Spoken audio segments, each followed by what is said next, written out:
ഈ വാർത്താ ദിനത്തിലെ പ്രധാന റിപ്പോർട്ടുകളുമായി വാർത്താമഴ ആരംഭിക്കുന്നു. ഞാൻ എസ് വിജയകുമാർ. കൊല്ലം കടക്കലിൽ CPM കോൺഗ്രസ് സംഘർഷം തുടരുന്നു. കോൺഗ്രസ് പ്രവർത്തകന്റെ കട തല്ലിത്തകർത്തു. കടക്കൽ സ്വദേശി അൻസറിന്റെ ബേക്കറിക്ക് നേരെയായിരുന്നു ആക്രമണം ഉണ്ടായത്. കോൺഗ്രസ് പാർട്ടി ഓഫീസ് CPM പ്രവർത്തകർ അടിച്ചു തകർത്തു. CPM കാറ്റാടിമൂട് ബ്രാഞ്ച് സെക്രട്ടറി വിധുവിന് കുത്തേറ്റതിന് പിന്നാലെയാണ് പ്രദേശത്ത് സംഘർഷം തുടങ്ങിയത്. സംഘർഷത്തിൽ നിരവധി കോൺഗ്രസ് പ്രവർത്തകർക്കും പരിക്കേറ്റിട്ടുണ്ട്. സുജിത് സുരേന്ദ്രൻ വിവരങ്ങൾ നൽകും കടക്കലിൽ നിന്ന്. സുജിത്ത്, ഇപ്പോഴവിടുത്തെ സാഹചര്യം എങ്ങനെയാണ്? പോലീസിന്റെ നിയന്ത്രണത്തിലേക്ക് അവിടെ എത്തിയിട്ടുണ്ടോ കാര്യങ്ങൾ? കോൺഗ്രസിന്റെയും CPMന്റെയും പ്രവർത്തകരെയൊക്കെ നിയന്ത്രിച്ചിട്ടുണ്ടോ? എന്താണ് ഏറ്റവും പുതിയ വിവരങ്ങൾ?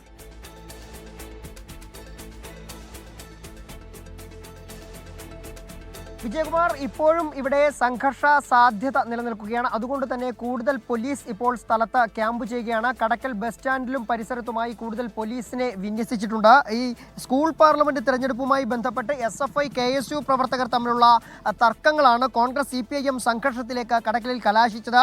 കാലങ്ങളായി SFI വിജയിക്കുന്ന സ്കൂളുകളിൽ ഇത്തവണ KSUവിന് വിജയമുണ്ടായി. അതിനെ തുടർന്ന് ഈ വിജയിച്ച ചിലരൊക്കെ തന്നെ ഇന്ന് കഴിഞ്ഞ ദിവസം സിനിമ കാണാനെത്തി. അവിടെ വെച്ച് SFI പ്രവർത്തകരും KSU പ്രവർത്തകരും തമ്മിൽ ഏറ്റുമുട്ടുകയായിരുന്നു. അതിനുശേഷമാണ് ഇന്ന് കടക്കലിൽ കോൺഗ്രസ് ഇതിൽ പ്രതിഷേധിച്ചുകൊണ്ട് ഒരു പ്രതിഷേധ പ്രകടനം നടത്തിയത്.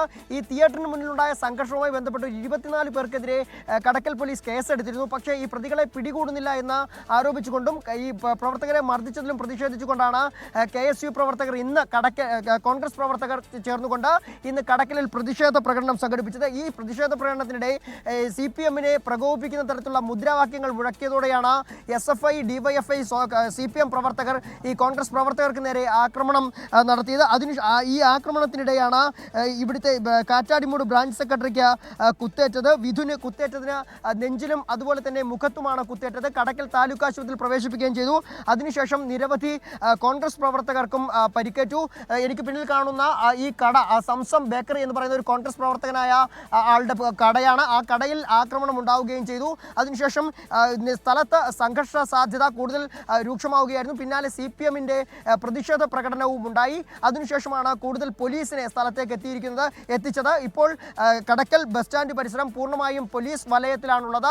സംഘർഷ സാധ്യത ഇപ്പോഴും നിലനിൽക്കുന്നു എന്നാണ് മനസ്സിലാക്കാൻ സാധിക്കുന്നത്. അതേസമയം കഴിഞ്ഞ ദിവസം സ്പെഷ്യൽ ബ്രാഞ്ചിന്റെ പ്രത്യേക റിപ്പോർട്ടൊക്കെ തന്നെ ഉണ്ടായിരുന്നു ഇവിടെ സംഘർഷം ഉണ്ടാകാനുള്ള സാധ്യതയുണ്ടെന്ന്. അപ്പോൾ അതുമായി ബന്ധപ്പെട്ട് കൂടുതൽ പോലീസിനെ വിന്യസിക്കേണ്ടതായിരുന്നു. പക്ഷേ ചില വീഴ്ചകൾ പോലീസിന്റെ ഭാഗത്തും ഉണ്ടായി എന്നും മനസ്സിലാക്കാൻ സാധിക്കുന്നു. ഏതായാലും ഇനിയൊരു സംഘർഷം ഉണ്ടാകാതിരിക്കുന്നതിന് വേണ്ടി കൂടുതൽ പോലീസ് ഇപ്പോൾ സ്ഥലത്ത് ക്യാമ്പ് ചെയ്യുന്നുണ്ട്. വിജയകുമാർ. സുജിത്ത്, ഈ കുത്തേറ്റ CPM പ്രവർത്തകന്റെ ആരോഗ്യനില എങ്ങനെ? ഗുരുതരമായ പരിക്കുണ്ടോ?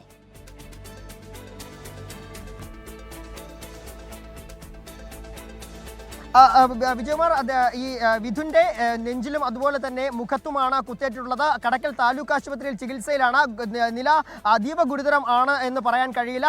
എങ്കിലും കടക്കൽ താലൂക്ക് ആശുപത്രി തീവ്രപരിചരണ വിഭാഗത്തിലാണ് ചികിത്സയിലുള്ളത്. അതുകൂടാതെ തന്നെ നിരവധി CPM പ്രവർത്തകർക്കും അതുപോലെ തന്നെ കോൺഗ്രസ് പ്രവർത്തകർക്കും പരിക്കേറ്റിട്ടുണ്ട്.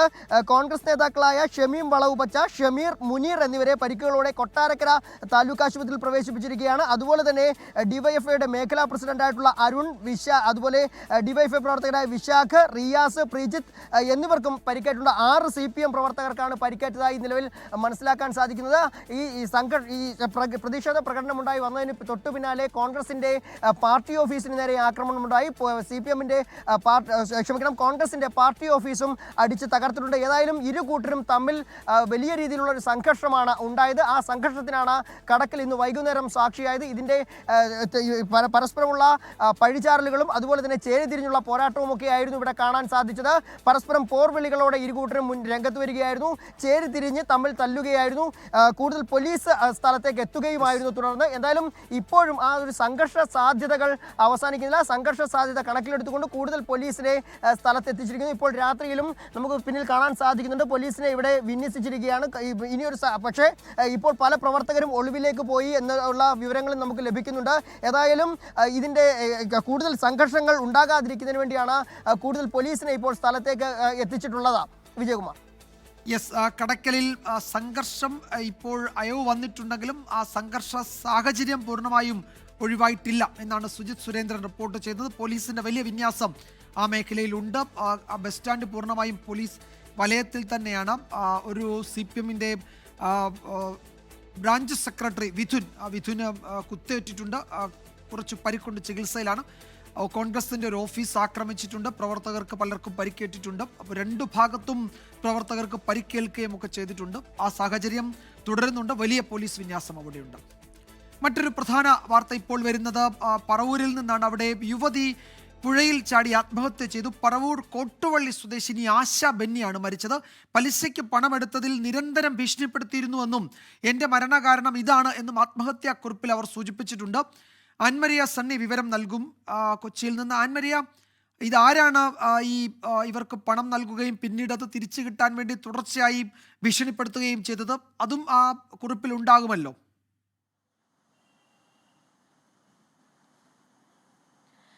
വിജയകുമാർ റിട്ടയർഡ് പോലീസ് ഉദ്യോഗസ്ഥ എന്നൊരു വിവരം മാത്രമാണ് നമുക്ക് ലഭിച്ചിരിക്കുന്നത്. കൃത്യമായിട്ടുള്ള ആത്മഹത്യാക്കുറിപ്പിൽ ആ ഒരു പേര് കൃത്യമായിട്ട് അവർ സൂചിപ്പിച്ചിട്ടില്ല. പക്ഷേ ഈ കോട്ടുവള്ളി സ്വദേശിയായിട്ടുള്ള മറ്റൊരാളിൽ നിന്ന് തന്നെയാണ് 2022 ഇവരൊരു 10 ലക്ഷം രൂപ പലിശയ്ക്ക് വാങ്ങുന്നത്. പിന്നീട് ഇവർ തുക തിരിച്ചു നൽകിയിരുന്നു. എന്നാൽ ഇനിയും കൂടുതൽ തുക നൽകാനുണ്ടെന്ന് ആവശ്യപ്പെട്ടുകൊണ്ട് ഇവർ നിരന്തരമായിട്ട് ഇവരെ ഭീഷണിപ്പെടുത്തിയിരുന്നതായും പിന്നീട് ഈ ഭീഷണി അത് അങ്ങേയറ്റമായി കഴിഞ്ഞതിന് ശേഷം ഇവർ ഈ റൂറൽ എസ് പിക്ക് പരാതി നൽകുന്നു. എസ് പിക്ക് പരാതി നൽകിയതിനു ശേഷം പറവൂർ പോലീസ് ഇവരെ ഇരുകൂട്ടരെയും സ്റ്റേഷനിലേക്ക് വിളിച്ചു വരുത്തുകയും പിന്നീട് ഒത്തുതീർപ്പ് ശ്രമങ്ങളെല്ലാം നടത്തിയിരുന്നതുമാണ്. പക്ഷേ ആ ഒരു ഘട്ടത്തിൽ ഇവർ ഇതിനകത്ത് ഈ ആശാബിനെ മാത്രം ഒപ്പുവെക്കുകയും മറ്റേ സ്ത്രീ അതിന് ഒപ്പുവെക്കാൻ തയ്യാറായിരുന്നുമില്ല. പിന്നീട് ഈ കുറച്ചു നാളുകൾക്ക് ശേഷം ഈ 4 ദിവസങ്ങൾക്ക് മുൻപ് ആശാബിൻ ഇതിനു മുൻപും ഒരു ആത്മഹത്യാ പ്രവണത നടത്തിയിരുന്നു. കൈയുടെ ഞരമ്പുകൾ മുറിക്കാനായിട്ട് ശ്രമിച്ചിരുന്നു. പിന്നീട് കുടുംബത്തിലുള്ള ആളുകളെല്ലാം മാറ്റി നിർത്തിയതിനെ തുടർന്നാണ് അന്ന് അവർ ആ മരണത്തിൽ നിന്ന് രക്ഷപ്പെട്ടത്. അതിനുശേഷം ഇന്ന് ഉച്ചയോടുകൂടി ഇവരെ വീട്ടിൽ നിന്നും കാണാതാക്കുന്നു. പിന്നീട് നടത്തിയ അന്വേഷണത്തിലാണ് ഇവരെ പുഴയിൽ മരിച്ച നിലയിൽ കണ്ടെത്തുന്നത്. നിലവിൽ പോലീസ് കേസെടുത്തിട്ടുണ്ട്. അസ്വാഭാവിക മരണത്തിനാണ് നിലവിൽ പോലീസ് കേസെടുത്തിരിക്കുന്നത്. കുടുംബത്തിന്റെ ഭാഗത്തു നിന്നും ഒരു പരാതി നിലവിൽ കിട്ടിയിട്ടില്ല എന്നാണ് പോലീസ് പറയുന്നത്. പക്ഷേ ഇവരുടെ വീട്ടിൽ നിന്നും എന്റെ മരണത്തിന് എന്നെ നിരന്തരമായിട്ട് പലിശയ്ക്ക് പണം എടുത്തതിനെ തുടർന്ന് എന്റെ വീട്ടിൽ വന്നും ഭീഷണിപ്പെടുത്തിയിരുന്നു, എന്റെ കുടുംബത്തെ ഭീഷണിപ്പെടുത്തിയിരുന്നുവെന്നും എനിക്ക് മരണം സംഭവിച്ചാൽ അല്ലെങ്കിൽ എനിക്ക് എന്തെങ്കിലും സംഭവിച്ചാൽ എന്റെ മരണകാരണം ഇതാണ് എന്നും എന്റെ മരണത്തിന് പിന്നിൽ ഇവരാണ് എന്നും വ്യക്തമാക്കുന്ന ആത്മഹത്യാക്കുറിപ്പും ഈ വീട്ടിൽ നിന്ന് നിലവിൽ കണ്ടെത്തിയിട്ടുണ്ട്. പോലീസ് എന്തായാലും അന്വേഷണം ആരംഭിച്ചിരിക്കുകയാണ്. അസ്വാഭാവിക മരണത്തിനാണ് ഇപ്പോൾ കേസെടുത്തിരിക്കുന്നതെങ്കിൽ പോലും അതിൽ ആത്മഹത്യാ പ്രേരണ കുറ്റമുണ്ടോ എന്നതടക്കമുള്ള കാര്യങ്ങൾ പരിശോധിക്കുകയാണ് എന്നുമാണ് പോലീസ് അറിയിച്ചിരിക്കുന്നത്. വിജയകുമാർ, തൃശൂർ പാലിയക്കരയിലെ ടോൾ പിരിവ് തടഞ്ഞതിനെതിരായ ദേശീയപാത അതോറിറ്റിയുടെ അപ്പീൽ സുപ്രീം കോടതി തള്ളി. ഹൈക്കോടതിയുടെ ഇടക്കാല ഉത്തരവിൽ ഇടപെടില്ല എന്ന് സുപ്രീം കോടതി വ്യക്തമാക്കി. പൗരന്മാരുടെ ദുരവസ്ഥയിലാണ് തങ്ങൾക്ക് ആശങ്കയെന്ന് കോടതി പറഞ്ഞു. സഞ്ചാരയോഗ്യമല്ലാത്ത പാതകളിൽ ജനങ്ങൾ ടോൾ നൽകേണ്ടതില്ല എന്ന് കോടതി വ്യക്തമാക്കി. അച്യുതൻ വിവരങ്ങൾ നൽകും ഡൽഹിയിൽ നിന്ന്. അച്യുതൻ, എന്തൊക്കെ കാര്യങ്ങളാണ് ഈ വിഷയത്തിൽ സുപ്രീം കോടതി വ്യക്തമാക്കിയത്? ഈ കഴിഞ്ഞ ദിവസങ്ങളിൽ ഈ ഹർജിയിൽ വാദം നടക്കുമ്പോൾ ഇവിടെ ജനങ്ങൾ അനുഭവിക്കുന്ന പ്രശ്നം എന്താണ് എന്ന് നേരിട്ട് മനസ്സിലാക്കിയ ബെഞ്ചായിരുന്നു അത് കേട്ടത്, അതിൽ നിരീക്ഷണങ്ങൾ നടത്തിയത്. അത് അപ്പാടെ ഈ അന്തിമ ഉത്തരവിലുമുണ്ട് അല്ലേ?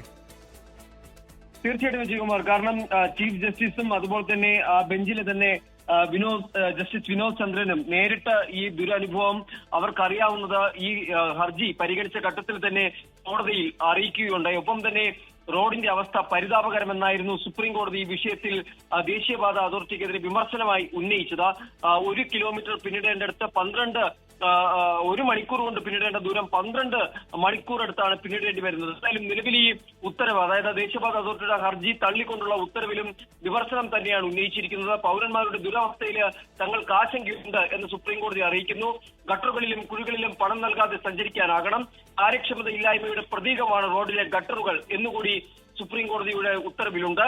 5 കിലോമീറ്ററാണ് പ്രശ്നമെങ്കിലും മൊത്തം ഗതാഗതത്തെ ബാധിക്കുന്ന തരത്തിലേക്കാണ് ഈ പ്രശ്നം നിലനിൽക്കുന്നത് എന്നും ഉത്തരവിൽ സൂചിപ്പിക്കുന്നുണ്ട്. കാര്യക്ഷമത ഇല്ലാത്തതും ഗട്ടറുള്ളതുമായ റോഡുകൾക്ക് പൗരന്മാർ ടോൾ നൽകേണ്ടതില്ല എന്ന സുപ്രധാന നിരീക്ഷണവും ഈ ഉത്തരവിലുണ്ട്. കാരണം നേരത്തെ തന്നെ ദേശീയപാത അതോറിറ്റി അറിയിച്ചത് 65 കിലോമീറ്ററിൽ 5 കിലോമീറ്റർ മാത്രമാണ് പ്രശ്നമെന്നായിരുന്നു. എന്നാൽ അങ്ങനെയല്ല, ഇത് മൊത്തം ഗതാഗതത്തെ ബാധിക്കുന്നു എന്ന് തന്നെയാണ് സുപ്രീം കോടതിയുടെ നിരീക്ഷണം. എന്തായാലും നിലവിൽ ഇത് ഹൈക്കോടതിയോടും ചില നിർദ്ദേശങ്ങൾ ഈ ഉത്തരവിൽ നൽകുന്നുണ്ട്. ഗതാഗതം സുഗമമാക്കുന്നതിനായുള്ള ഹൈക്കോടതി നിരീക്ഷണം ഇക്കാര്യത്തിൽ തുടരണം എന്നതാണ് നിർദ്ദേശം. മറ്റൊന്ന്, PST എഞ്ചിനീയറിംഗ് ഉപകരാർ കമ്പനിയെ കേസിൽ കക്ഷി ചേർക്കണം എന്നുകൂടി ഇപ്പോൾ ഹൈക്കോടതിയോട് സുപ്രീം കോടതി നിർദ്ദേശിച്ചിരിക്കുകയാണ്. വിജയകുമാർ. യെസ്, ഈ മേഖലയിലൂടെ യാത്ര ചെയ്യുന്നവർ നേരിടുന്ന പ്രശ്നം എന്താണ് എന്ന് മനസ്സിലാക്കിക്കൊണ്ട് തന്നെയാണ് കോടതി ഈ വിഷയത്തിൽ തുടക്കം മുതൽ തന്നെ ഇടപെട്ടത്. പരാമർശങ്ങളൊക്കെ ആ നിലയിൽ തന്നെയായിരുന്നു. അത് ഈ പറയുന്ന ഉത്തരവിലും അത് പ്രകടവുമാണ്. കേരളത്തിലെ മാധ്യമങ്ങൾ റിപ്പോർട്ട് ചെയ്ത വാർത്തകളൊക്കെ ചൂണ്ടിക്കാട്ടി ആയിരുന്നു കോടതി വിഷയത്തിൽ ദേശീയപാത അതോറിറ്റി അഭിഭാഷകരോട് സംസാരിക്കുകയും ചെയ്തത് ഈ ഹർജി പരിഗണനയ്ക്ക് വന്ന ദിവസങ്ങളിലൊക്കെ. മറ്റൊരു പ്രധാന റിപ്പോർട്ടിലേക്ക്. ഉപരാഷ്ട്രപതി തെരഞ്ഞെടുപ്പിൽ സുപ്രീം കോടതി മുൻ judge justice B Sudarshan Reddy India സഖ്യത്തിന്റെ സ്ഥാനാർത്ഥി. സഖ്യകക്ഷികളുടെ യോഗത്തിലാണ് ആന്ധ്രാപ്രദേശ് സ്വദേശിയായ ജസ്റ്റിസ് സുദർശൻ റെഡ്ഡിയെ സ്ഥാനാർത്ഥിയായി തീരുമാനിച്ചത്. പ്രധാനമന്ത്രി നരേന്ദ്രമോദിയുടെ അധ്യക്ഷതയിൽ ചേർന്ന NDA പാർലമെന്ററി പാർട്ടി യോഗത്തിൽ മുന്നണിയുടെ ഉപരാഷ്ട്രപതി സ്ഥാനാർത്ഥി CP രാധാകൃഷ്ണനും പങ്കെടുത്തു. The opposition parties have nominated Sri B. Sudarshan Reddy Garu as their joint candidate. AICC അധ്യക്ഷൻ മല്ലികാർജുൻ ഖാർഗെയുടെ വസതിയിലായിരുന്നു ഉപരാഷ്ട്രപതി സ്ഥാനാർത്ഥിയെ നിശ്ചയിക്കാൻ ഇന്ത്യ മുന്നണി നേതാക്കൾ യോഗം ചേർന്നത്. ഖർഗെ തന്നെയാണ് ജസ്റ്റിസ് ബി സുദർശൻ റെഡ്ഡിയുടെ പേര് മുന്നോട്ട് വെച്ചത്. ഐകകണ്ഠമായാണ് സ്ഥാനാർത്ഥിയെ തീരുമാനിച്ചതെന്ന നേതാക്കൾ. ഭരണഘടനാ സംരക്ഷണത്തിനുള്ള പോരാട്ടത്തിൽ രാജ്യത്തെ പ്രഗത്ഭ ഭരണഘടനാ വിദഗ്ധനെ സ്ഥാനാർത്ഥിയാക്കുന്നു എന്നാണ് വിശദീകരണം. ആന്ധ്ര സ്വദേശിയായ ജസ്റ്റിസ് ബി സുദർശൻ റെഡ്ഡിയെ സ്ഥാനാർത്ഥിയാക്കുന്നതിലൂടെ NDAയിലുള്ള TDPയെ ആശയക്കുഴപ്പത്തിലാക്കാമെന്നും ഇരു മുന്നണിയിലുമില്ലാത്ത YSR കോൺഗ്രസിന്റെ പിന്തുണ നേടാനാകുമെന്നും ഇന്ത്യ സഖ്യം കണക്കുകൂട്ടുന്നു. എന്നാൽ പിന്തുണ CP രാധാകൃഷ്ണൻ എന്ന YSR കോൺഗ്രസ് വ്യക്തമാക്കി. ജസ്റ്റിസ് ബി സുദർശൻ റെഡ്ഡി വ്യാഴാഴ്ച നാമനിർദ്ദേശ പത്രിക നൽകും. രാവിലെ പാർലമെന്റിൽ പ്രധാനമന്ത്രി നരേന്ദ്രമോദിയുടെ അധ്യക്ഷതയിൽ ചേർന്ന NDA പാർലമെന്ററി പാർട്ടി യോഗത്തിൽ ഉപരാഷ്ട്രപതി സ്ഥാനാർത്ഥി CP രാധാകൃഷ്ണൻ പങ്കെടുത്തു. നാളെ രാവിലെ 11-ന് CP രാധാകൃഷ്ണൻ നാമനിർദ്ദേശ പത്രിക നൽകും. 24 ഡൽഹി.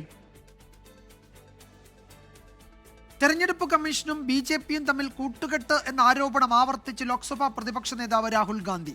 ബീഹാറിലെ വോട്ടർ അധികാര യാത്രയിലാണ് രാഹുൽ വിമർശനം ആവർത്തിച്ചത്. അടുത്ത ലോക്സഭാ തെരഞ്ഞെടുപ്പിൽ രാഹുൽ ഗാന്ധിയെ പ്രധാനമന്ത്രിയാക്കാൻ പ്രവർത്തിക്കുമെന്ന് RJD നേതാവ് തേജസ്വി യാദവ് പറഞ്ഞു. ബീഹാറിലെ നളന്ദ, നവാഡ മണ്ഡലങ്ങളിലാണ് 3-ാം ദിനം യാത്ര. വോട്ടർ പട്ടികയിൽ നിന്ന് പുറത്തായവരെ നേതാക്കൾ കണ്ടു. സാധാരണക്കാരെ അഭിവാദ്യം ചെയ്ത് യാത്ര മുന്നോട്ട്. BJPയും തെരഞ്ഞെടുപ്പ് കമ്മീഷനും ഒരുമിച്ച് സാധാരണക്കാരുടെ വോട്ടുകൾ വെട്ടുന്നു. ആദ്യം വോട്ട് പോകും, പിന്നാലെ റേഷനും. അംബാനിയുടേതും അദാനിയുടേതുമല്ല, ഈ രാജ്യം കർഷകരുടെയും പാവപ്പെട്ടവരുടെയും തൊഴിലാളികളുടെയും കൂടിയാണെന്ന് രാഹുൽ ഗാന്ധി പറഞ്ഞു.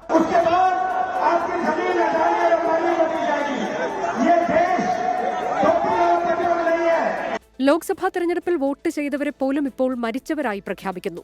ബീഹാറിൽ നിന്ന് സർക്കാരിനെ പുറത്താക്കണം. പുതിയ ബീഹാർ നമ്മൾ ഭരിക്കുമെന്ന് തേജസ്വി യാദവ്.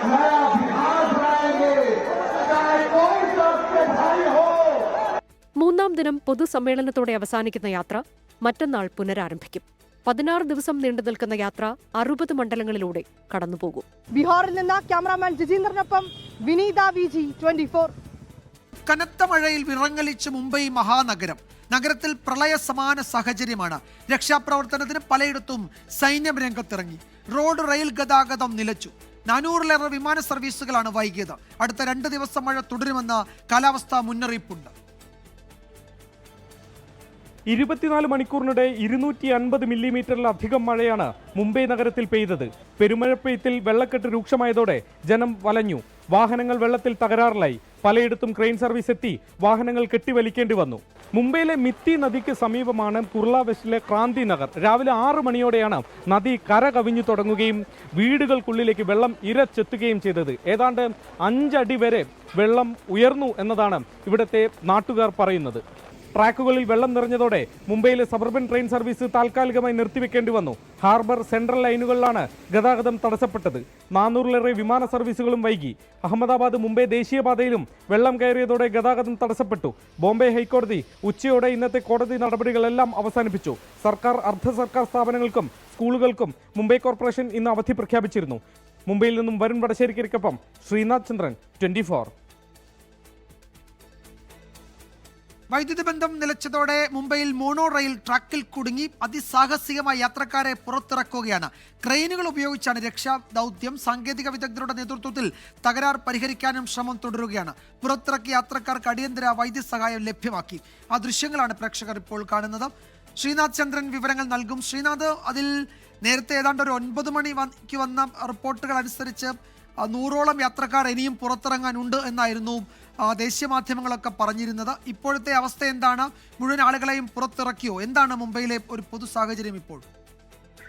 വിജയകുമാർ, ഏതാണ്ട് മുഴുവൻ യാത്രക്കാരെയും ഇപ്പോൾ പുറത്തിറക്കാൻ കഴിഞ്ഞു എന്നുള്ള വിവരം വരുന്നുണ്ട്. അത് ഔദ്യോഗികമായി സ്ഥിരീകരിച്ച് ലഭിക്കേണ്ടതുമുണ്ട്. ചെമ്പൂരിനും ഭക്തി പാർക്കിനും ഇടയിൽ വെച്ചാണ് മോണോ റെയിൽ അതിന്റെ പ്രവർത്തനം പെട്ടെന്ന് നിലച്ചത്. ഈ ട്രെയിനിൽ ഏതാണ്ട് 200-ലധികം യാത്രക്കാർ ഉണ്ടായിരുന്നു എന്നതാണ് പറയുന്നത്. ഒരു ഓവർ ക്രൗഡിംഗ്, അധികമായി അതിന് വഹിക്കാൻ കഴിയുന്നതിലധികം ആളുകൾ അതിൽ യാത്രക്കാരായി കയറി എന്നതായിരുന്നു ഇങ്ങനെ ഒരു പ്രശ്നത്തിന് കാരണം എന്നതാണ് പ്രാഥമികമായുള്ള ഒരു വിലയിരുത്തൽ. അതിന് സാങ്കേതിക തകരാറുകൾ വേറെന്തെങ്കിലും ഉണ്ടോ എന്നുള്ള കാര്യവും അല്പസമയത്തിനകം തന്നെ അത്തരം വിവരങ്ങൾ കൂടി പുറത്തു വരും. ഏതാണ്ട് 6 മണിയോടെയാണ് ഈ സംഭവം നടക്കുന്നത്. പിന്നാലെ തന്നെ യാത്രക്കാരെ എത്തിക്കാൻ വേണ്ടി സാഹസികമായ രക്ഷാദൌത്യം തന്നെ വേണ്ടി വന്നു. നമുക്കറിയാം, ആകാശപാതയാണ് മോണോ റെയിലിന്റേത്. അതുകൊണ്ട് അവിടെ നിന്ന് താഴേക്ക് ഇറങ്ങാൻ വലിയ ബുദ്ധിമുട്ടാണ്. സാധാരണഗതിയിൽ അത് സാധ്യമല്ല. അതുകൊണ്ട് ഡോറ് തുറന്ന് ക്രെയിനുകളും മറ്റും എത്തിച്ച് ഓരോരുത്തരെ ഈ താഴെ ഇറക്കേണ്ട ശ്രമകരമായ ജോലിയായിരുന്നു. അതുകൊണ്ടാണ് ഇത്ര അധികം സമയം ആളുകളെ പുറത്തെടുക്കാൻ വേണ്ടി എടുത്തത്. ചില ആളുകൾക്കെങ്കിലും ശ്വാസതടസ്സമടക്കമുള്ള ബുദ്ധിമുട്ടുകൾ നേരിട്ടിരുന്നു. കാരണം മോണോ റെയിലിനകത്ത്, ട്രെയിനിനകത്ത് ആളുകൾ തിക്കിത്തിരക്കി ഉണ്ടായിരുന്നു എന്നതാണ് മനസ്സിലാക്കുന്നത്. അതുകൊണ്ട് കുറെ നേരം ട്രെയിൻ ആ തരത്തിൽ നിൽക്കേണ്ടി വന്നതുകൊണ്ട് ബുദ്ധിമുട്ട് ചിലർക്ക് ഉണ്ടായിട്ടുണ്ട്. അവരെ ഇപ്പോൾ ആശുപത്രിയിലേക്ക് മാറ്റുകയും ചെയ്തിട്ടുണ്ട്. വിജയകുമാർ. ശ്രീനാഥ്, മഴ കുറഞ്ഞു തുടങ്ങിയിട്ടുണ്ടോ മുംബൈയിൽ? 48 മണിക്കൂറും മഴ മുന്നറിയിപ്പുണ്ടെങ്കിലും തീവ്ര മഴയുടെ ആ മണിക്കൂറുകൾ കഴിഞ്ഞോ? വിജയകുമാർ, ഇപ്പോഴും മഴ തകർത്ത് തന്നെ പെയ്യുന്നുണ്ട്. തോരാ മഴയാണ് മുംബൈയിൽ. അടുത്ത 48 മണിക്കൂർ നിർണായകം എന്നതാണ് മുഖ്യമന്ത്രി ദേവേന്ദ്ര ഫഡ്നാവിസ് ഉച്ചയ്ക്ക് ശേഷം മാധ്യമങ്ങളോട് പറഞ്ഞത്. സംസ്ഥാനത്തിന്റെ വിവിധയിടങ്ങളിൽ 16 ജില്ലകളിലാണ് മഴക്കെടുതി അതിരൂക്ഷമായിട്ടുള്ളത്. നാന്ദേഡ് അടക്കമുള്ള ഇടങ്ങളിൽ അത് വളരെ തീവ്രമാണ്. അവിടെ സൈന്യത്തെ തന്നെ രംഗത്തിറക്കി വേണ്ടി വന്നു രക്ഷാദൌത്യം നടത്താൻ. ഇപ്പോൾ ട്രെയിൻ ഗതാഗതത്തെയും കാര്യമായി തന്നെ ബാധിച്ചിട്ടുണ്ട്. 12 ട്രെയിനുകളെങ്കിലും മുംബൈയിൽ നിന്ന് പുറപ്പെടുന്ന ട്രെയിനുകൾ പൂർണ്ണമായി തന്നെ റദ്ദാക്കിയിട്ടുണ്ട്. കേരളത്തിൽ നിന്നുള്ള ട്രെയിൻ ഗതാഗതത്തെയും അത് ബാധിച്ചു എന്നതാണ് ഇപ്പോഴത്തെ അവസ്ഥ. തിരുവനന്തപുരത്ത് നിന്ന് ചണ്ഡീഗഡിലേക്കുള്ള Sampark Kranti express 122-17 number train 7 മണിക്കൂർ 45 മിനിറ്റ് വൈകിയാണ് ഇപ്പോൾ ഓടുന്നത്. അല്പസമയം മുമ്പാണ് പൻവേലിൽ നിന്ന് അത് യാത്ര വീണ്ടും തുടങ്ങിയിരിക്കുന്നത്. തിരുനെൽവേലി ജാംനഗർ എക്സ്പ്രസ് 19-577 ട്രെയിൻ അത് കല്യാണിൽ നിന്നും ഇപ്പോൾ വഴി തിരിച്ചു വിട്ടിട്ടുണ്ട്. 5 മണിക്കൂർ 30 മിനിറ്റ് വൈകിയാണ് അതിപ്പോൾ ഓടുന്നത്. മുംബൈയിൽ ഇനി ശേഷിക്കുന്ന റെയിൽവേ സ്റ്റേഷനുകളിൽ ആ ട്രെയിൻ എത്തില്ല. നേരെ സൂറത്തിലേക്കായിരിക്കും ആ ട്രെയിനിന് എത്തുക. ഒപ്പം തന്നെ LTT കൊച്ചുവേളി സൂപ്പർ ഫാസ്റ്റ് അന്ന് വൈകിട്ട് പുറപ്പെടേണ്ടതാണ്. അത് ഇപ്പോൾ രാത്രി 10 മണിയോടെ പുറപ്പെടും എന്നതാണ് ഏറ്റവും ഒടുവിൽ വന്ന അറിയിപ്പ്. അത് പുറപ്പെട്ടോ എന്നുള്ള കാര്യം ഒന്നുകൂടി നമുക്ക് സ്ഥിരീകരിക്കേണ്ടിയിരിക്കുന്നു. വൈകിട്ട് 8:45 പുറപ്പെടേണ്ട എറണാകുളം ദുരന്തോ എക്സ്പ്രസ് LTTയിൽ നിന്നുള്ള ട്രെയിനാണ്. അത് 11 മണിക്ക് പുറപ്പെടും എന്നതാണ് ഏറ്റവും ഒടുവിൽ വരുന്ന അറിയിപ്പ്. വിജയകുമാർ. ശ്രീനാഥാണ് വിവരങ്ങൾ നൽകിയത്. നമ്മൾ കരുതിയതിനൊക്കെ അപ്പുറത്തേക്കുള്ള വലിയ പ്രതിസന്ധി ആ മഹാനഗരത്തിലുണ്ട്. രാവിലെ മുതൽ നമ്മൾ അവിടെ നിന്നുള്ള ദൃശ്യങ്ങൾ കാണുന്നതാണ്. ഇപ്പോൾ മഴയ്ക്ക് ശമനമില്ല. അതിശക്തമായ മഴ തുടരുകയാണ്. 48 മണിക്കൂർ നിർണായകമാണ്. ഒരു പ്രളയ സമാന സാഹചര്യം ആ നഗരത്തിലുണ്ട്. അപ്പോൾ മഴ കുറയുന്നില്ല എങ്കിൽ കൂടുതൽ സങ്കീർണമാകും സാഹചര്യം. സൈന്യം പലയിടത്തും രക്ഷാപ്രവർത്തനത്തിന് ഇപ്പോൾ തന്നെ രംഗത്തുണ്ട്. ശ്രീനാഥ് ചന്ദ്രനാണ് വിവരങ്ങൾ നൽകിയത് മുംബൈയിൽ നിന്ന്. ഉത്തരാഖണ്ഡിനും ജമ്മു കാശ്മീരിനും പിന്നാലെ ഹിമാചൽ പ്രദേശിലും മേഘവിസ്ഫോടനം. കുളു ജില്ലയിലെ ലാഗ് താഴ്വരയിൽ മിന്നൽ പ്രളയത്തിൽ നിരവധി വീടുകൾ അതുപോലെ കെട്ടിടങ്ങളൊക്കെ കേടുപാടുകൾ ഉണ്ടായി. കിഷ്ത്വാർ മിന്നൽ പ്രളയത്തിൽ കാണാതായവരെയും ജീവനോടെ കണ്ടെത്തുക അസാധ്യമെന്ന് ജമ്മു കാശ്മീർ മുഖ്യമന്ത്രി ഒമർ അബ്ദുള്ള പറഞ്ഞു. പുലർച്ചെ 1:30 മേഘവിസ്ഫോടനം. മലവെള്ളപ്പാച്ചിലിൽ വ്യാപകമായി കൃഷി നശിച്ചു. ആളപായം റിപ്പോർട്ട് ചെയ്തിട്ടില്ല. സംസ്ഥാനത്ത് 2 ദേശീയപാതകൾ ഉൾപ്പെടെ 389 റോഡുകൾ അടച്ചിട്ടിരിക്കുകയാണ്. മിന്നൽ പ്രളയമുണ്ടായ ജമ്മുകശ്മീരിൽ ഇന്നും തെരച്ചിൽ തുടരുന്നു. കഴിയുന്നത്ര മൃതദേഹങ്ങൾ കണ്ടെടുത്ത് ബന്ധുക്കൾക്ക് കൈമാറാനാണ് ശ്രമമെന്ന് മുഖ്യമന്ത്രി ഉമർ അബ്ദുള്ള. जितने ज़्यादा लोगों के हम डेड बॉडीज रिट्रीव करके कम से कम उनके घर वालों को दे सकें ताकि वो सही तरीके से उनके अंतिम संस्कार जो हैं वो कर सकें, ये हमारी कोशिश रहेगी. യമുന നദിയിൽ ജലനിരപ്പ് അപകടനിലയ്ക്ക് മുകളിലെത്തിയതോടെ ഡൽഹിയിൽ പ്രളയ മുന്നറിയിപ്പ് നൽകി. യമുന ബസാറിൽ വീടുകളിൽ വെള്ളം കയറി. ഹരിയാനയിലെ ഹത്നികുണ്ട് അണക്കെട്ട് തുറന്നതിനെ തുടർന്നാണ് വെള്ളം ഉയർന്നത്. ഹരിദ്വാറിൽ ഗംഗാനദിയിൽ ജലനിരപ്പ് ഉയർന്നതിനെ തുടർന്ന് പരിസരവാസികൾക്ക് ജാഗ്രതാ നിർദ്ദേശം നൽകി. 24 ഡൽഹി. ഇപ്പോൾ വരുന്ന മറ്റൊരു റിപ്പോർട്ടിലേക്ക്. തൃശൂർ ചെറുതുരുത്തി മുള്ളൂർക്കരയിൽ KSU SFI സംഘർഷം. SFI പ്രവർത്തകർക്ക് പരിക്കേറ്റു. SFI ചെറുതുരുത്തി ഏരിയ സെക്രട്ടേറിയറ്റ് അംഗം Adithyan, Kilimangalam arts and science college unit president Eldhose എന്നിവർക്ക് നേരെയായിരുന്നു ആക്രമണം. സൂരജ് സജീവ് വിവരങ്ങൾ നൽകും തൃശ്ശൂരിൽ നിന്ന്. സൂരജ്, എന്തായിരുന്നു ഈ സംഘർഷത്തിനും ഈ ആക്രമണത്തിനും ഒക്കെ കാരണം? പരിക്കേറ്റ വിദ്യാർത്ഥികളുടെ അവസ്ഥ എങ്ങനെയാണ്? വിജയകുമാർ, ഇന്ന് വൈകുന്നേരത്തോടു കൂടിയായിരുന്നു ഈ ആക്രമണം ഉണ്ടാകുന്നത്. ഈ ചെറുതുരുത്തി സമീപത്ത് വെച്ച് ഇവർ നടന്നു പോകുന്നതിനിടയിലാണ് ഈ ആക്രമണം ഉണ്ടായെന്നുള്ളതാണ് SFI പ്രവർത്തകർ ആരോപിക്കുന്നത്. SFIയുടെ ചെറുതുരുത്തി ഏരിയ സെക്രട്ടേറിയറ്റ് അംഗമായിട്ടുള്ള Adithyan, Killimangalam arts and science college unit president Eldhose എന്നിവർക്ക് നേരെയാണ് ആക്രമണം ഉണ്ടായത്. ഇതിൽ പരിക്കേറ്റവരെ തൃശൂർ മെഡിക്കൽ കോളേജ് ആശുപത്രിയിൽ പ്രവേശിപ്പിക്കുകയും ചെയ്തു. മുള്ളൂർക്കര ഗേറ്റിന് സമീപം വച്ച് ഈ KSU പ്രവർത്തകർ സംഘടിച്ചെത്തി ആക്രമിക്കുകയായിരുന്നു എന്നുള്ളതാണ് SFIയുടെ ആരോപണം. KSU ജില്ലാ വൈസ് പ്രസിഡന്റ് ഗണേഷ് ആറ്റൂർ, അല്ലമീൻ, അസ്ലം, സാരംഗ് എന്നിവരുടെ നേതൃത്വത്തിലായിരുന്നു ഈ ആക്രമണം എന്നുള്ളതാണ് SFI ആരോപിക്കുന്നത്. അതിനിടെ ഈ സംഘർഷത്തിനിടെ പരിക്കേറ്റ ഒരു KSU പ്രവർത്തകനെ തൃശൂർ മെഡിക്കൽ കോളേജ് ആശുപത്രിയിൽ എത്തിച്ചപ്പോൾ ആശുപത്രിയിൽ പ്രവേശിപ്പിക്കുന്നതിന് മുമ്പ് ആംബുലൻസിൽ നിന്നിറങ്ങിയ പ്രവർത്തകനെ SFI പ്രവർത്തകർ മർദ്ദിച്ചതായും KSU ഒരു ആരോപണം കൂടി ഈ ഘട്ടത്തിൽ ഉയർത്തുന്നുണ്ട്. വിജയകുമാർ, യെസ്, അവിടെ സംഘർഷാവസ്ഥയായിരുന്നു. നിരവധി വിദ്യാർത്ഥികൾക്ക് പരിക്കേറ്റിട്ടുണ്ട്. SFI ചെറുതുരുത്തി ഏരിയ സെക്രട്ടേറിയറ്റ് അംഗം Adithyan, Killimangalam arts and science college unit president Eldhose എന്നിവർക്ക് നേരെയായിരുന്നു ആക്രമണം. സുരേഷ് സജിയാണ് വിവരങ്ങൾ നൽകിയത് തൃശ്ശൂരിൽ നിന്ന്. പാർട്ടിയെ പിടിച്ചുലച്ച കത്ത് ചോർച്ച വിവാദത്തിൽ നിയമ നടപടി സ്വീകരിക്കാൻ CPIM തനിക്കും മകനുമെതിരെ ഉന്നയിച്ച നടപടികൾ പിൻവലിച്ച് ഖേദം പ്രകടിപ്പിക്കണമെന്നാവശ്യപ്പെട്ട് പരാതിക്കാരനായ മുഹമ്മദ് ഷർഷാദിന് സംസ്ഥാന സെക്രട്ടറി MV ഗോവിന്ദൻ വക്കീൽ നോട്ടീസ് അയച്ചു. പോളിറ്റ് ബ്യൂറോയ്ക്ക് നൽകിയ പരാതി ചോർന്നു എന്ന ആരോപണവും വക്കീൽ നോട്ടീസിൽ നിഷേധിക്കുന്നുണ്ട്. എന്നാൽ നിരവധി തവണ പരാതി ലഭിച്ചിട്ടും രാജേഷ് കൃഷ്ണയെ പാർട്ടി കോൺഗ്രസിൽ പ്രതിനിധിയാക്കിയത് എങ്ങനെ എന്നതിൽ നേതൃത്വത്തിന് ഇപ്പോഴും ഉത്തരമില്ല. വിവിധ മാധ്യമങ്ങൾക്ക് നൽകിയ പ്രതികരണങ്ങൾ ഉന്നയിച്ച ആരോപണങ്ങൾ ചൂണ്ടിക്കാട്ടിയാണ് MV ഗോവിന്ദൻ വക്കീൽ നോട്ടീസ് അയച്ചത്. PBക്ക് നൽകിയ പരാതി താനും മകനും ചേർന്നാണ് ചോർത്തി നൽകിയെന്ന ആക്ഷേപം മാനഹാനി ഉണ്ടാക്കുന്നതും പൊതുപ്രവർത്തകർ എന്ന നിലയിൽ സമൂഹത്തിലുള്ള മാന്യത ഇല്ലാതാക്കാനുള്ള ശ്രമവുമാണെന്നാണ് വക്കീൽ നോട്ടീസിൽ ചൂണ്ടിക്കാട്ടിയിട്ടുള്ളത്. നോട്ടീസ് ലഭിച്ച് 3 ദിവസത്തിനകം ആരോപണങ്ങൾ പിൻവലിച്ച് ഖേദം പ്രകടിപ്പിക്കണം. ആരോപണം പിൻവലിച്ചും ഖേദം പ്രകടിപ്പിച്ചും പൊതുപ്രസ്താവന നടത്തണം. ഇത് സംബന്ധിച്ച് സമൂഹ മാധ്യമങ്ങളിൽ പങ്കുവച്ച പോസ്റ്റുകളെല്ലാം മായ്ച്ചു കളയണം എന്നീ ആവശ്യങ്ങളും നോട്ടീസിൽ ഉന്നയിച്ചിട്ടുണ്ട്. അല്ലാത്തപക്ഷം നിയമ നടപടിയുമായി മുന്നോട്ട് പോകുമെന്നാണ് നോട്ടീസിലെ മുന്നറിയിപ്പ്.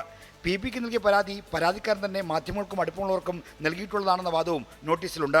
പൊതുമധ്യത്തിൽ ലഭ്യമായ പരാതി ചോർന്നതെന്ന ആരോപണം നോട്ടീസ് നിഷേധിക്കുന്നു. ഇതേ വാദമാണ് ഇന്നലെ രാജേഷ് കൃഷ്ണയും ഉന്നയിച്ചത്. പരാതിക്കാരനായ മുഹമ്മദ് ഷർഷാദിനെതിരെ നിയമ നടപടി സ്വീകരിക്കുമ്പോഴും ആരോപണ വിധേയനായ രാജേഷ് കൃഷ്ണയ്ക്ക് എങ്ങനെയാണ് സംരക്ഷണം കിട്ടിയത് ചോദ്യത്തിന് ഇപ്പോഴും നേതാക്കൾക്ക് ഉത്തരമില്ല. ഏറ്റവും ഗുരുതരമായ ആരോപണമുള്ളത് പാർട്ടി സെക്രട്ടറിയുടെ മകന് നേരെയാണ്. അദ്ദേഹം ഈ ആരോപണത്തിന് മറുപടി പറഞ്ഞിട്ടില്ല. രാജേഷ് കൃഷ്ണയെ അറിയില്ലെന്ന് ഈ ആരോപണ വിധേയരായ ആരെങ്കിലും പറഞ്ഞിട്ടുണ്ടോ?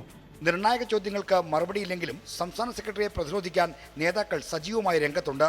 ഈ കത്ത് വിവാദവും അല്പായുസ് മാത്രമുള്ളൊരു കാര്യമായി കെട്ടടങ്ങും. തിരഞ്ഞെടുപ്പ് ലക്ഷ്യം വെച്ചുള്ള നീക്കമാണ് കത്ത് ചോർച്ച വിവാദമെന്ന ആക്ഷേപവും CPIM ഉയർത്തുന്നുണ്ട്. പരാതിയെക്കുറിച്ച് EP ജയരാജൻ വിളിച്ചന്വേഷിച്ചതായി മുഹമ്മദ് ഷർഷാദ് സ്ഥിരീകരിച്ചു. രാജേഷ് കൃഷ്ണയുമായുള്ള അടുത്ത ബന്ധമാണ് അദ്ദേഹത്തെ സംരക്ഷിച്ചു നിർത്താൻ കാരണമെന്ന ആക്ഷേപമാണ് സംസ്ഥാന സെക്രട്ടറി MV ഗോവിന്ദനെതിരെ ഉയരുന്നത്. 24 തിരുവനന്തപുരം. P. കൃഷ്ണപിള്ള അനുസ്മരണത്തിന് ക്ഷണിക്കാത്തത് അതൃപ്തി പരസ്യമാക്കി മുതിർന്ന CPM നേതാവ് G. സുധാകരൻ. ഔദ്യോഗിക അനുസ്മരണ പരിപാടി കഴിഞ്ഞ ശേഷം G. സുധാകരൻ തനിച്ച് വലിയ ചുടുകാട്ടിലെത്തി. VS അച്യുതാനന്ദന്റെ ആരോഗ്യനില മോശമായതിനു ശേഷം താനായിരുന്നു ഉദ്ഘാടകനെന്നും മാറ്റമുണ്ടായത് ഇത്തവണയാണ് എന്നും G. സുധാകരൻ പ്രതികരിച്ചു. ആലപ്പുഴയിലെ CPIM ജില്ലാ നേതൃത്വവും G. സുധാകരനും തമ്മിൽ പുതിയ പോർമുഖം തുറക്കുകയാണ്. വലിയ ചുടുകാട്ടിൽ നടന്ന P. കൃഷ്ണപിള്ള അനുസ്മരണത്തിൽ നിന്ന് G. സുധാകരനെ ഒഴിവാക്കിയതാണ് പുതിയ പ്രശ്നം. CPIM ജില്ലാ നേതൃത്വം സംഘടിപ്പിച്ച പരിപാടിയിലേക്ക് G. സുധാകരൻ ഒഴികെയുള്ള എല്ലാ നേതാക്കൾക്കും ക്ഷണമുണ്ടായിരുന്നു. മന്ത്രി സജി ചെറിയാൻ, എളമരം കരീം, CPI സംസ്ഥാന സെക്രട്ടറി ബിനോയ് വിശ്യം തുടങ്ങിയ നേതാക്കൾ പരിപാടിയിൽ പങ്കെടുത്തു. ഇതോടെയാണ് CPIM ജില്ലാ നേതൃത്വത്തോടുള്ള അതൃപ്തി പരസ്യമാക്കി G. സുധാകരൻ രംഗത്തെത്തിയത്. VSന് വയ്യാതായതിനു ശേഷം താനായിരുന്നു ഉദ്ഘാടകനെന്നും മാറ്റമുണ്ടായത് ഇത്തവണയാണ് എന്നും G. സുധാകരൻ പറഞ്ഞു. VSന് ആവാതായതിനു ശേഷം എന്നെ കൊണ്ടായി കഴിഞ്ഞ വർഷം ഉണ്ടാവുമെന്ന് പ്രതീക്ഷിക്കുന്നു. കാരണം ജില്ലയിലെ ഇന്നും പാർട്ടി മെമ്പർഷിപ്പിൽ ഏറ്റവും സീനിയർ മോസ്റ്റ് 62 വർഷമായി പാർട്ടി മെമ്പറാണ്. പരിപാടി കഴിഞ്ഞെന്നുള്ള വിവരമൊന്നും അറിഞ്ഞില്ല, എന്നെ വിളിച്ചില്ലല്ലോ. ഔദ്യോഗിക പരിപാടികൾ അവസാനിച്ച് നേതാക്കൾ പോയതിനു ശേഷം ഓട്ടോയിലാണ് G. സുധാകരൻ വലിയ ചുടുകാട്ടിലെത്തിയത്. അതേസമയം G. സുധാകരനെ പ്രത്യേകമായി ക്ഷണിക്കേണ്ട ആവശ്യമില്ല എന്ന നിലപാടിലാണ് CPIM ആലപ്പുഴ ജില്ലാ നേതൃത്വം. 24 ആലപ്പുഴ. നിയമസഭ പാസാക്കിയ ബില്ലിൽ തീരുമാനമെടുക്കാൻ രാഷ്ട്രപതിക്കും ഗവർണർക്കും സമയപരിധി നിശ്ചയിച്ച വിധിക്കെതിരെ രാഷ്ട്രപതി നൽകിയ റഫറൻസിൽ സുപ്രീം കോടതിയിൽ വാദം തുടങ്ങി. സുപ്രീം കോടതി വിധിയിൽ പൊരുത്തക്കേട് ഉണ്ട് എന്നും വിധി രാഷ്ട്രപതിയുടെ കൈകൾ ബന്ധിക്കുന്നതിന് തുല്യമാണ് എന്നും കേന്ദ്രം കോടതിയെ അറിയിച്ചു. റഫറൻസിനെ കേരളവും തമിഴ്നാടും അതേസമയം ശക്തമായി എതിർത്തു. രാഷ്ട്രപതിയുടെ റഫറൻസ് നിലനിൽക്കുമോ എന്നതിലായിരുന്നു സുപ്രീം കോടതിയുടെ ഭരണഘടനാ ബെഞ്ച് പ്രാഥമിക വാദം കേട്ടത്. റഫറൻസിനെ കേരളവും തമിഴ്നാടും ശക്തമായി എതിർത്തു. സുപ്രീം കോടതി വിധി മറികടക്കാനാണ് റഫറൻസിലൂടെ കേന്ദ്ര സർക്കാരിന്റെ ശ്രമമെന്ന് കേരളം.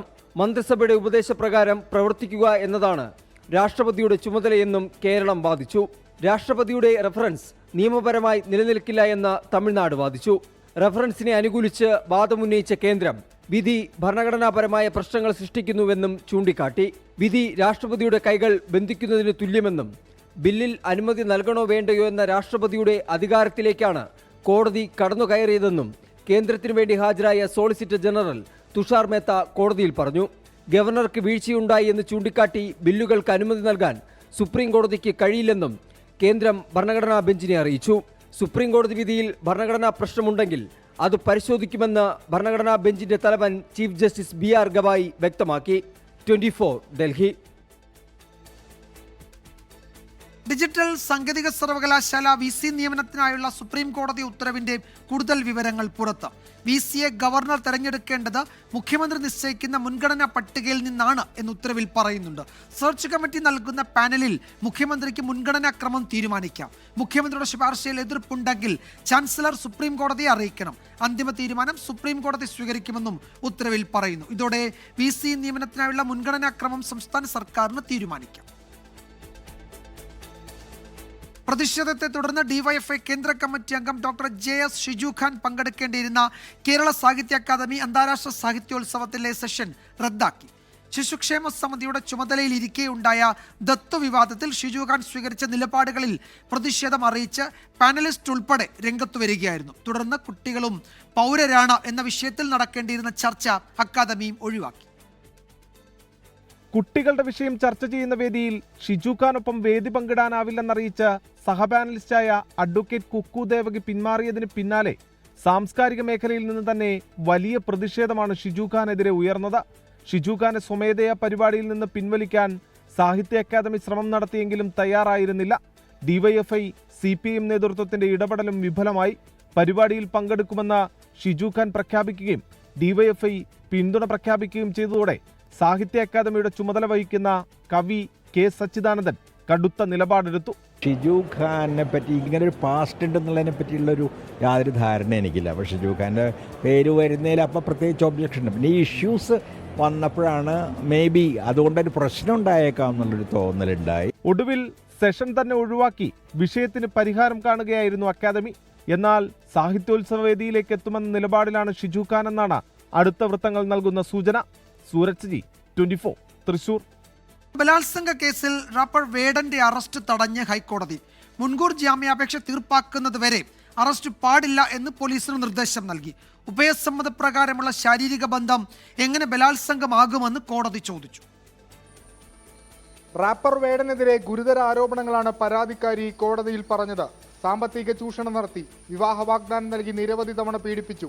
വേടൻ സ്ഥിരം കുറ്റവാളിയാണെന്നും പരാതിക്കാരി കോടതിയിൽ വ്യക്തമാക്കി.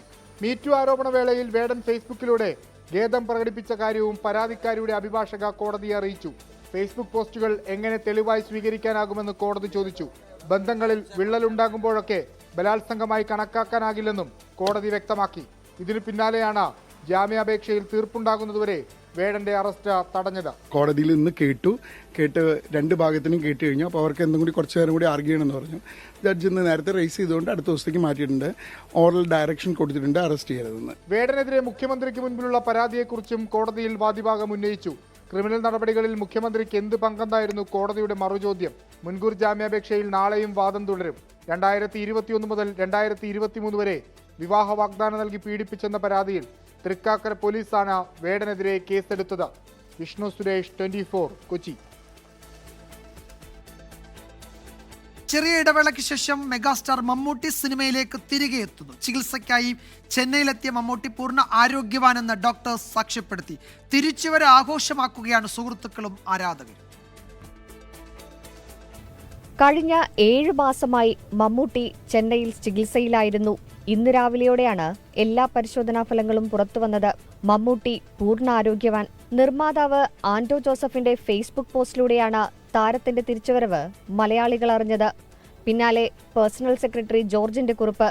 മമ്മൂട്ടിക്കൊപ്പമുള്ള ചിത്രം പങ്കുവച്ച് മോഹൻലാൽ. സന്തോഷമറിയിച്ച് രമേശ് പിഷാരടിയും VK ശ്രീരാമനും ഉൾപ്പെടെയുള്ള ഉറ്റ സുഹൃത്തുക്കൾ. തിരിച്ചുവരവിനായി കുടുംബവും കാത്തിരിക്കുന്നുവെന്ന് മമ്മൂട്ടിയുടെ സഹോദരിയുടെ മകൻ അഷ്കർ സൗദാൻ. ഞാനും ഭയങ്കര എക്സൈറ്റ്മെന്റിലാണ്, ഞങ്ങളുടെ കുടുംബവും ഞങ്ങളുടെ പ്രേക്ഷകരും എല്ലാവരും ഭയങ്കര എക്സൈറ്റ്മെന്റ് ആയിട്ടിരിക്കുകയാണ്. അടുത്ത മാസം എന്തായാലും വരും. ആ വരവൊരു വലിയ വരവായിരിക്കും.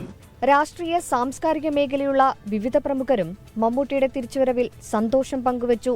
സെപ്റ്റംബറോടെ മമ്മൂട്ടി മഹേഷ് നാരായണൻ സംവിധാനം ചെയ്യുന്ന സിനിമയുടെ ഭാഗമായേക്കും. 24 കൊച്ചി. നോക്കാം കാലാവസ്ഥ റിപ്പോർട്ട്.